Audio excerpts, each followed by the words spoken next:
अति प्यारे परिवार, खरीस्त हमारे साथ हो, प्रिय अति माता पिताओं, प्रिय अति प्यारे भाइयों बहनों, अति बुजुर्ग माता पिताओं, अति बच्चों व अति युवाओं, मैं संदीप इग्नेस मर्की हूँ।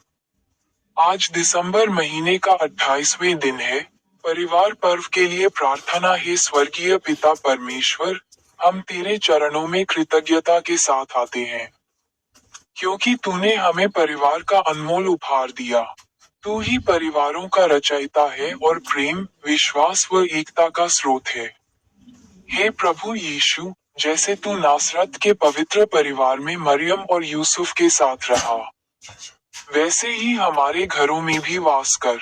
हमारे परिवारों को तेरी उपस्थिति से पवित्र बना।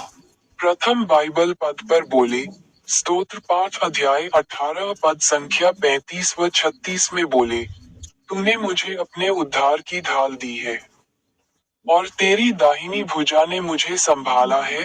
तूने मेरे पैरों के लिए विस्तृत स्थान बनाया, कि मेरे पांव फिसले नहीं।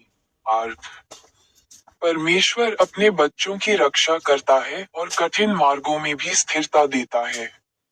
उसकी उपस्थिति हमें गिरने से बचाती और आगे बढ़ने की सामर्थ्य देती है।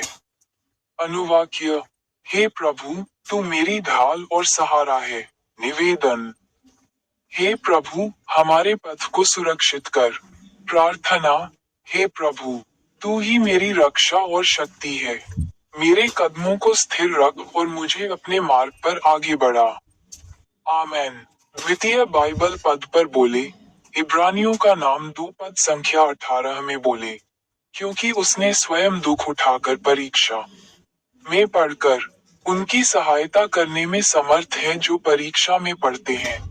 अर्थ, यीशु हमारे दुख और संघर्ष को जानते हैं, क्योंकि उन्होंने स्वयं उन्हें सहा, इसलिए वे हमारी सहायता करने वाला दयालु उद्धारकर्ता है। अनुवाक्य, हे प्रभु, तू हमारी सहायता करता है। निवेदन, हे प्रभु, हमें हर परीक्षा में संभाल। प्रार्थना, हे प्रभु यीशु, जब हम कमजोर हों, तू हमारा सहायक बन। हमें विश्वास में दृढ़ कर। आमेन। तृतीय बाइबल पद पर बोले, तीतुस का पत्र 2 पद संख्या 11 से 14 में बोले, क्योंकि परमेश्वर का अनुग्रह प्रकट है, जो सब मनुष्यों में उद्धार लाने में सक्षम है, और हमें चिताता है कि हम अभक्ति और सांसारिक अभिलाषाओं से मन फेरकर इस युग में संयम और धार्मिकता से और भक्ति से जीवन बिताएं, और उस धन्य आशा की अर्थात अपने महान परमेश्वर और उद्धारकर्ता यीशु मसीह की महिमा के प्रकट होने की प्रतीक्षा करते रहें, जिसने अपने आप को हमारे लिए दे दिया, कि हमें हर प्रकार के अधर्म से छुड़ा ले और शुद्ध करके अपने लिए एक ऐसी जाति बना ले जो भले भले कामों में सरगर्म हो।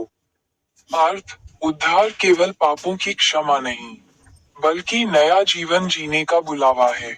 यीशु ने हमें पवित्र और उद्देश्यपूर्ण जीवन के लिए छुड़ाया है। अनुवाक्य, परमेश्वर का अनुग्रह हमें नया जीवन देता है। निवेदन, हे प्रभु, हमें पवित्र जीवन जीने की शक्ति दे। प्रार्थना, हे प्रभु, अपने अनुग्रह से हमें रूपांतरित कर, ताकि हमारा जीवन तेरी इच्छा के अनुसार हो। आमेन। आखिरी बाइबल पद पर बोले, संत मत्ती का पवित्र सुसमाचार अध्याय 11 पद संख्या 28 में बोले, हे सब परिश्रम करने वालों और बोझ से दबे हुए लोगों, मेरे पास आओ, मैं तुम्हें विश्राम दूंगा। अर्थ, यीशु थके, टूटे और बोझ से दबे लोगों को बुलाते हैं।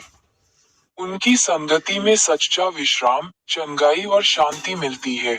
अनुवाक्य, हे प्रभु, तू हमें विश्राम देता है। निवेदन, हे प्रभु, हमारे बोझ हल्के कर। प्रार्थना, हे प्रभु यीशु, हम अपने सारे बोझ तेरे चरणों में रखते हैं, हमें अपना विश्राम और शांति प्रदान कर। आमेन। आइए प्रार्थना करें।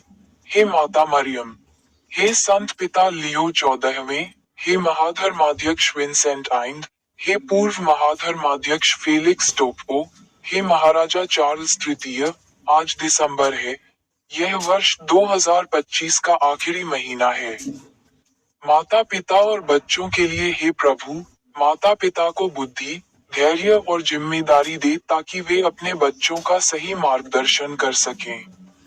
बच्चों को आज्ञाकारिता, सम्मान और प्रेम का हृदय दे ताकि वे तेरे भय में बढ़ें।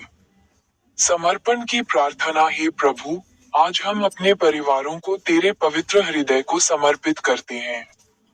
हमारा हर घर प्रार्थना, प्रेम और सेवा का केंद्र बने। ये प्रार्थना हम प्रभु यीशु मसीह के नाम से करते हैं। आमेन।